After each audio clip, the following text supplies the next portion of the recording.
पहचान छिपाने के लिए और रेडिकल मटेरियल को फैलाने के लिए डार्क नेट का भी उपयोग कर रहे हैं। हमें डार्क नेट पर चलने वाली इन गतिविधियों के पैटर्न को समझना होगा और उसके उपाय भी ढूंढने होंगे। वर्चुअल एसेट माध्यमों के उपयोग पर नकेल कसने के लिए एक मजबूत और कारगर ऑपरेशनल सिस्टम की दिशा में हमें एक साथ आकर सोचना होगा।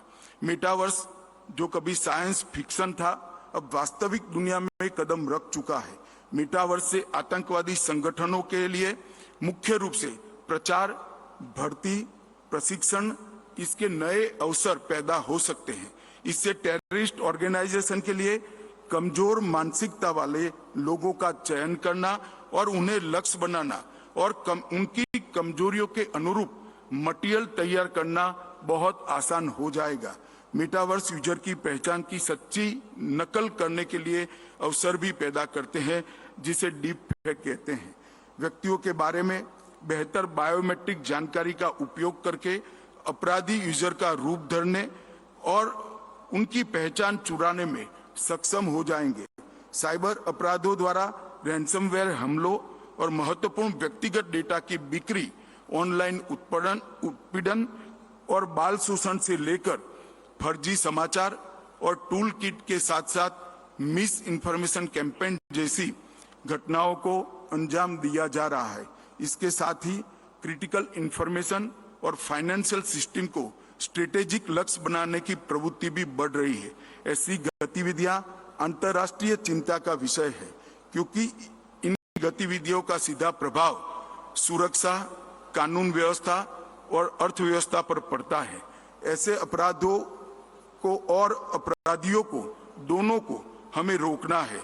अगर रोकना है तो कन्वेंशनल जियोग्राफिक बॉर्डर से ऊपर उठकर सोचना होगा और हमें इस दिशा में बहुत काम भी करने की जरूरत है। डिजिटल युग में टारगेट हमारे भौतिक संसाधन नहीं होते हैं, बल्कि हमारी ऑनलाइन काम करने की क्षमता को टारगेट किया जाता है। कुछ मिनट के लिए भी ऑनलाइन नेटवर्क में व्यवधान बहुत घातक हो सकता है। आज दुनिया की सभी सरकारें गवर्नेंस और पब्लिक वेलफेयर में डिजिटल माध्यमों को प्रोत्साहन दे रही है। इस दिशा में आवश्यक है कि डिजिटल प्लेटफॉर्म पर नागरिकों का विश्वास बना रहे। डिजिटल स्पेस में असुरक्षितता नेशनल स्टेट की लेजिटिमेसी को और संप्रभुता के सामने प्रश्न चिन्ह खड़ा करते हैं। हमारा इंटरनेट विजन न तो राष्ट्र को अस्तित्व के संकट में डालने वाला अत्यधिक फ्रीडम वाला होना चाहिए और न ही डिजिटल फायरवॉल जैसे आइसोलेट करने वाले इंफ्रास्ट्रक्चर से बना हुआ होना चाहिए।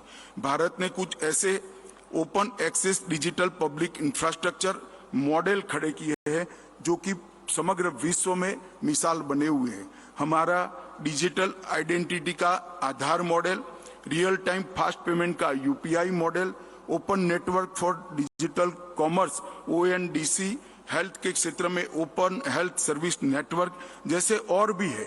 आज दुनिया को डिजिटल पब्लिक इंफ्रास्ट्रक्चर के लिए नई व्यवस्था की जरूरत है जो इंफॉर्मेशन और फाइनेंस के प्रवाह में मध्यस्थता करे।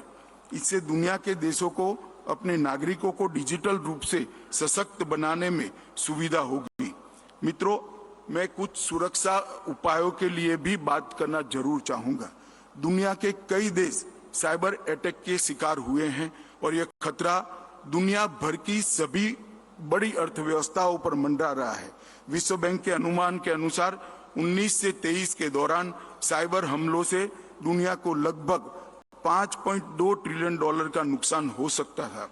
मैलिशियस थ्रेट एक्टर्स द्वारा क्रिप्टो करेंसी का उपयोग इसकी पहचान और रोकथाम को और जटिल बना देता है।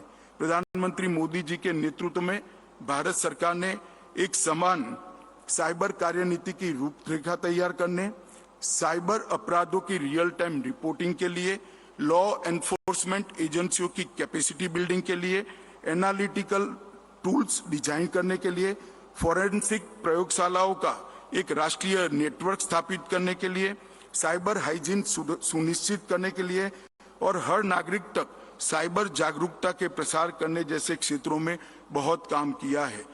अब भारत के सभी पुलिस थानों में crime and criminal tracking network and system CCTNS को क्रियान्वित कर दिया गया है।